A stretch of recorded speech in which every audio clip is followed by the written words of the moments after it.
In today's video, I'm going to teach you how to share your Typeform efficiently in just 5 minutes. Whether you're sharing it for business purposes, educational needs, or just to gather some insights, it's actually quite simple once you know the steps. Let's dive right in and explore how to do this step by step. First, you'll want to start by opening up your preferred web browser and navigating to the Typeform website. Simply type in www.typeform.com in your browser's address bar and hit enter.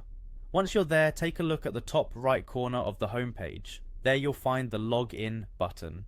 Go ahead and click on it to get to your account. Now if you're logging in with your email, you'll need to enter your credentials, which are your email address and password. Alternatively, if you've set up your account with services like Google or Microsoft, you have the option to use those for logging in too. Choose whichever method works for you, and then press the login button to access your Typeform dashboard.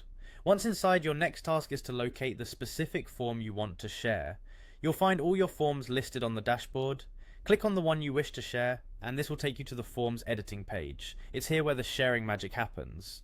At the top middle part of the screen on this editing page, you'll notice a share button. Click on that and you'll be presented with various sharing options. This is where you can decide how you want to distribute your form to your audience. One straightforward way to share is by using the provided link. You can simply copy this unique URL and send it to anyone via email, messaging apps, or even social media.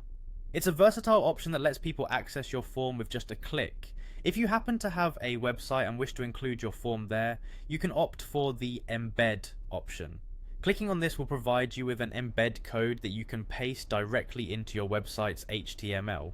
This ensures your form seamlessly integrates with your site, offering a cohesive experience for your users. Additionally, there's the QR code option. By generating a QR code for your form, you give others the convenience of accessing it by just scanning the code with their phones.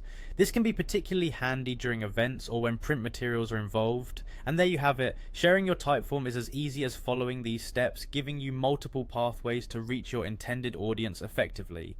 Thanks for tuning in today, and I hope you found this guide helpful. If you did, feel free to like the video and subscribe for more handy tips like these. Until next time, happy form sharing.